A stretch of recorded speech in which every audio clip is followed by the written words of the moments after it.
the need in particular for military assistance to enable the defense of Ukraine. If you could, how fast would you be receiving this aid?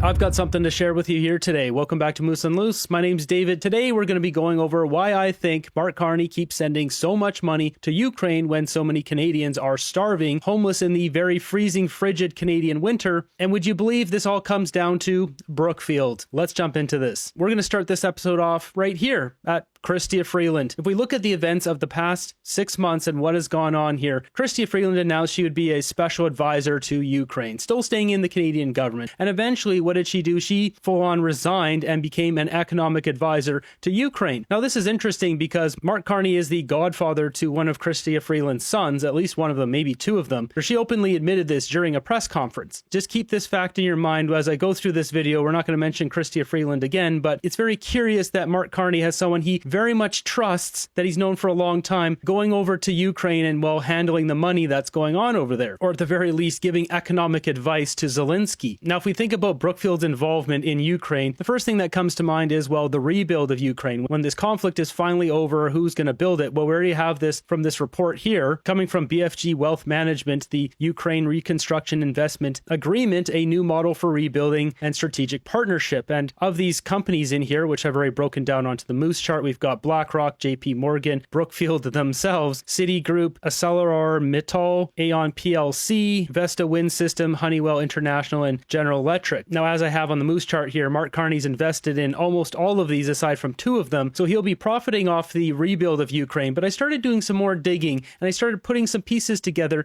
and I found the missing puzzle piece to this whole fiasco that just makes so much sense. It is unbelievable. So follow me here as I walk you through this. Canada continues to stand with Ukraine in the short and the long term. This morning, I announced $20 million in supports for Ukraine's energy infrastructure.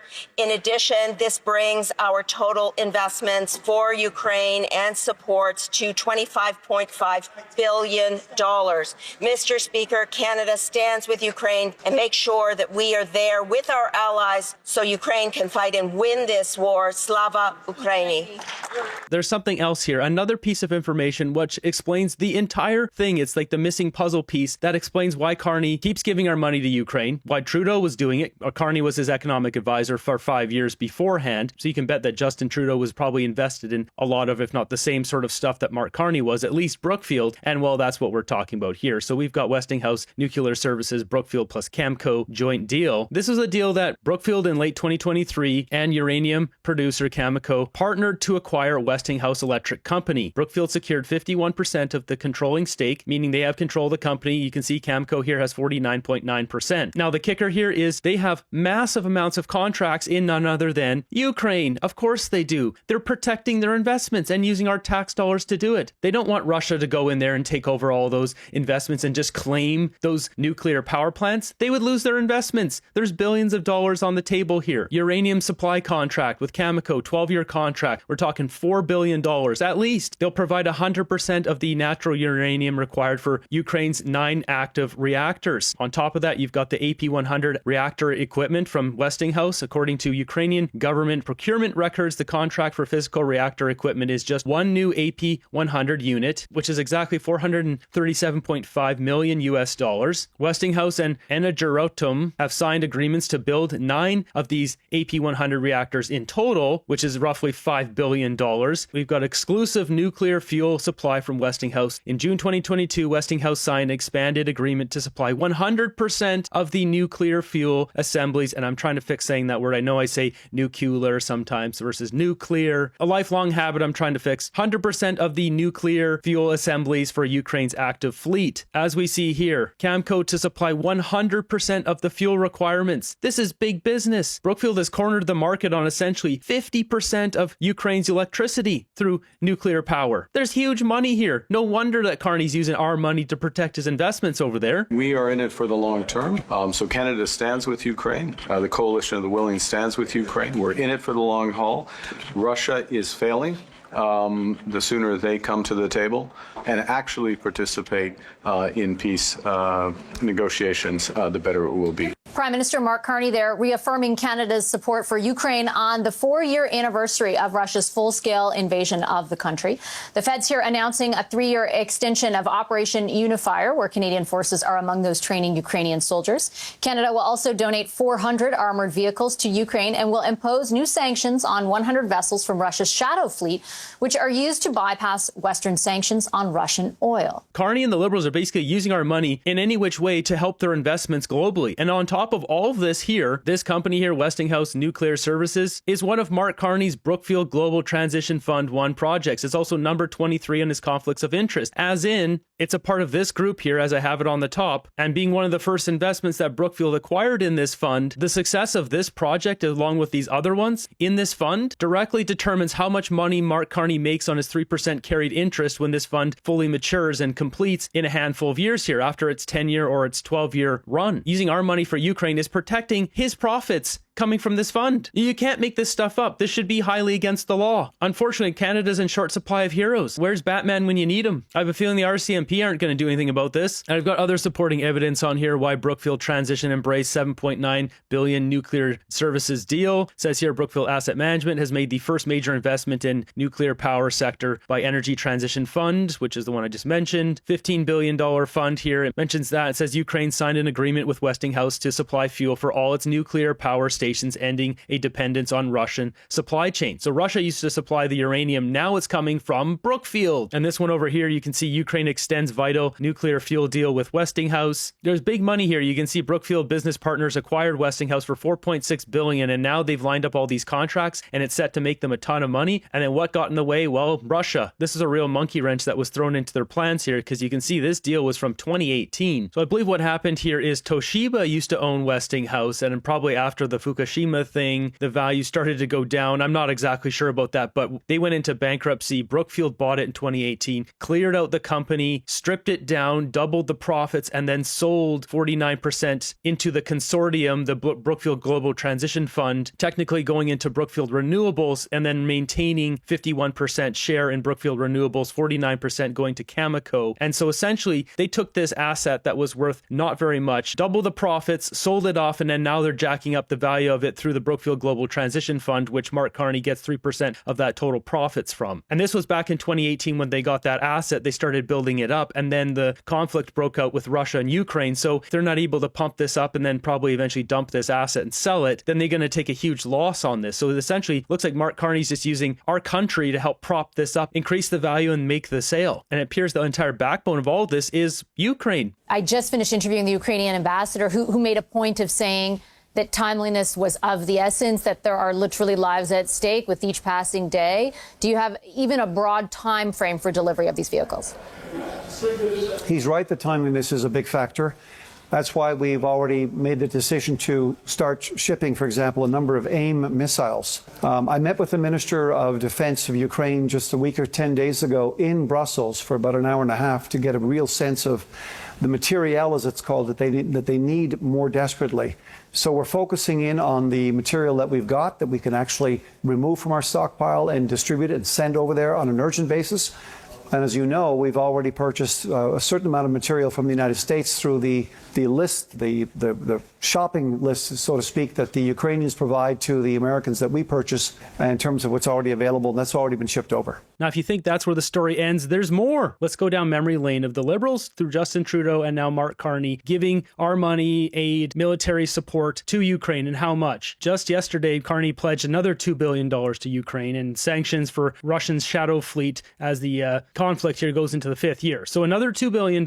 As you see, 400 armored vehicles. There's a reason why he's sending armored vehicles right now, which we'll get to in a second, as well as other financial aid. We've got this one here. This is back from December 27th, 2025, just a couple months ago. Another $2.5 billion commitment to Ukraine. And going even further back, we've got this one from August 24th, 2025. So going back like 8 months ago, another $2 billion. This was in June. Canada committing $2 billion in military assistance for Ukraine. It says here $830 $35 million, critical equipment, armored vehicles, medical equipment, yada yada. It's all this stuff to fight back against the Russians. And it says down here, since the start of this invasion in February of 2022, Canada has committed nearly $22 billion. If you add in the $2 billion, because this is an old report, the $2 billion yesterday and the other $2.5 billion, we're well over $26 billion now. Now, when Justin Trudeau was in power, he was in there from 2022 to 2025. And since then, Mark Carney's not slowed down with the spending. If anything, he's increased the spending in recent times. And why would that be? Now, we already know that Brookfield has investments there, but it's actually more dire than you think. As we see here, this is an old article, but it's from 2021. Ukraine, Westinghouse, and Energotman signed contract to fuel assembly documentation. So this one here says Westinghouse and this E company, I can't say this word, signed a contract in September 2020 for supplying the VVER-44 nuclear fuel. So this is important to remember this number here. And it also talks about fueling 2 VVER-1000 pressurized water reactor units in commercial operation. It goes on to say the company said the first experimental batch of the new fuel assemblies, up to 12 pieces, is planned to be loaded into the core of the Rovno 2 in 2024, with total supply under contract with Westinghouse provides at least 1,056 fuel assemblies, E company said. And Westinghouse has also supplied fuel for the VVER-1000 PWR designs, as well as 6 plants in Ukraine. They're in the south, Ukraine 2, 3, and Zaporizhzhia 1, 3, 4, and 5. Now, what are all these numbers? These are locations of the different facilities, and then these other ones here are the type of reactors, the VV440 and the 1000. Now, to put this on the map, we can see right here, VV1000 and VV440. So in the top left, we have these teal ones, which are the VV440, and then they have these purpley ones, which are the VV1000. And as it just mentioned in that article, the ones in the south, well, that's down here in this Zaporizhzhia. So basically, Brookfield is supplying fuel to, I think, almost all of these, but it specifically names the ones down here. It goes on to say, in January 2018, Westinghouse extended the agreement with Ukraine, pledging nuclear fuel deliveries to 7 of Ukraine's 15 nuclear units between 2021 and 2025, expanding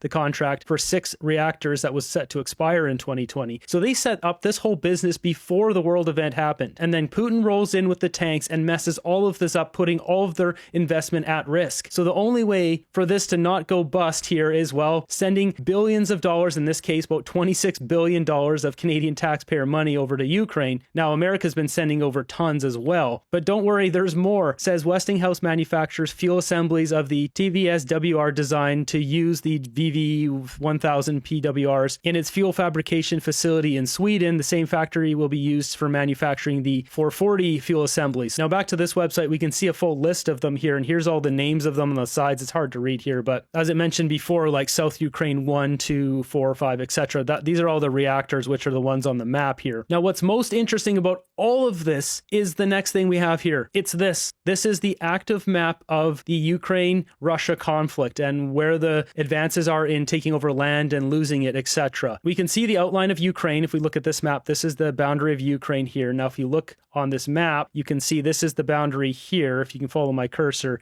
that goes all the way around. Now, first looking at this blue section up here, all this area, all the way around here, you can see in the legend, it says claimed Ukrainian counteroffenses. So it looks like Ukraine's got most of this land back, or at least it's holding it temporarily. But in the south here, we're seeing Russia has conquered all this land, which is assessed Russian advances in Ukraine. And we've got assessed Russian gains in the past 24 hours. So in the past 24 hours, they've taken these areas here, as well as some of these other areas right around the edge here. And as we go down the map, we can see more of these down here. Russia has taken these areas and also some over here. Now, while we're looking in this area, what do we have down here? Zaporizhzhia, as in the same one that was listed right here, Zaporizhzhia 1, 3, 4, and 5. These are the ones being fueled by Camco uranium through Brookfield. Now, I should clearly state when the conflict happened, they shut down these reactors, so they're currently offline, which is bad for business for Brookfield. If we look at the map, you can see the reactors are south of this city here, to the left, right in the top corner here of this state. Now, if we look back at this interactive map, that area is right here. So right now, Russia has control over this nuclear facility. They've had control for the past couple of years. I'm sure Brookfield does not like this. We know the tactics applied by Russia, applied by Putin, which aim at prolonging the process.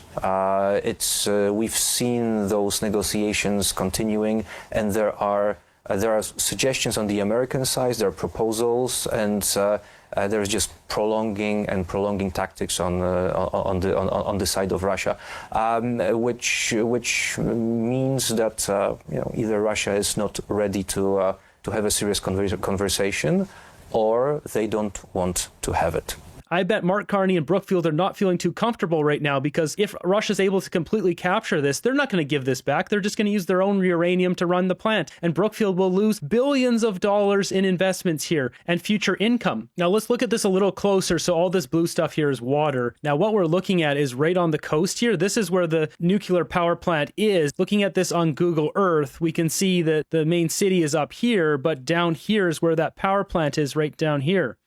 So currently, Russia is holding this, and you can only imagine that Carney and Brookfield are freaking out about this. We can see 1, 2, 3, 4, 5, 6 reactors that Brookfield is supposed to supply uranium to, make the money off of 50% of the electricity in Ukraine, and yet Russia's got control over this. Do you think Russia's going to give back these assets? No, of course not. This will just be a wartime conquer, and they're just going to take it for themselves. And we can see how close this is here to the front lines here where they're fighting, so I'm not surprised that Mark Carney's sending more of our equipment over there, more money, because, well, his money's on the line. His stocks, his shares, his Brookfield Global Transition Fund, it's all on the line because of this. All this financial aid, military aid, all this posturing is just for his own bank account. We've got a couple of newer articles here. This one, Westinghouse and Ukraine Nuclear Utility signed memorandum of understanding for SMR development. This is to certification for AP300 SMR, so small modular reactors, by 2027. There's a lot of business here in the works. We also got this one here. This is from July 2025, just last year, talking about the supply chains for the AP100 units, the VVER1000, the very units that Brookfield supplies in the south of Ukraine, and more talk of the SMR300 small modular reactors. They want to be expanding out and building out this business more. Now let's play devil's advocate and say Russia's not going to take over that power plant. So let the original owners, the Energer Megatron company, whatever, to keep control and just operate it and all that. They just want the original territorial lines, but they'll leave the companies to have their businesses. I don't think so. We've got this 6 days ago, February 19th, Russian regulator issues operating license for second, we're going to call it ZAPI unit. Roskonzor has issued a 10-year operating license for Unit 2 of ZAPI nuclear power plant, which has been under Russian military control since March of 2022. That's right, Brookfield and Mark Carney want the power plant back. It turns out old ZAPI here is the largest nuclear power plant in Europe. Russia's state nuclear corporation Rosatom said that obtaining the license confirms that the power unit's equipment, safety systems, and personnel qualifications fully comply with strict requirements of the Russian nuclear energy standards and regulations. It added that Rosterkrazor's backing of the operational safety of the unit paves the way for the future development of nuclear power generation in the region. Application has been submitted to Roster's whatever for the operating license of Unit 6. Rosten aims to submit similar applications by the end of 2026 for 3, 4, and 5. So the different reactors there. They're firing these back up, and they're keeping them. This article here says the ZAPI nuclear station is Europe's largest, one of the main sticking points for U.S. President Donald Trump's peace plan to end the 4-year conflict between Russia and Ukraine. U.S. officials previously said that sharing the power produced by the plant would be a critical part of any agreement reached. This is a messy situation, and Brookfield is wrapped up in this. And while technically the state owns these power plants through that Emegergreton company, Brookfield has the contract for supplying the uranium, upgraded parts. This is a big part of their business here. Cameco's the one with the contract for 100% supply of these, and then Brookfield supplies all the newer parts to upgrade and to continually maintain the systems here. The timing here a little bit suspicious, considering this is just a couple days ago, and Mark Carney comes out just the other day and announces another $2 billion to Ukraine. I don't know. The need in particular for military assistance to enable the defense of Ukraine and the timeliness of it. Like, if you could, how fast would you be receiving this aid? We are grateful for any kind of defense material that we get. But timing for us, it equals the lives of soldiers. It equals the lives of civilians. So if we have air defense, civilians are protected. If we have armored vehicles, we have more people saving their lives. So timing really matters. And certainly we understand and we know that Canadian government, Canadian companies, and all people who every day show this commitment by doing everything possible and impossible to shorten the deliveries of this equipment. With all this money being sent over to Ukraine, $25.5 billion of Canadian tax dollars, as well as American dollars, why is it that Ukraine, as we see on the screen here, has been increasing their gold reserves over the past 8 years? Back in 2018, they had 24.26 tons of gold, and today they have 27.37 tons of gold. Looking at this chart, you can see the same thing here, total tons of gold. Why aren't they selling this to pay for their war? And if you were to take the value here of what they're at here today, that's $5 billion. Why haven't they sold everything to pay for the war? Do we get their gold after this is all over and done with? I don't think so. Something is very fishy here.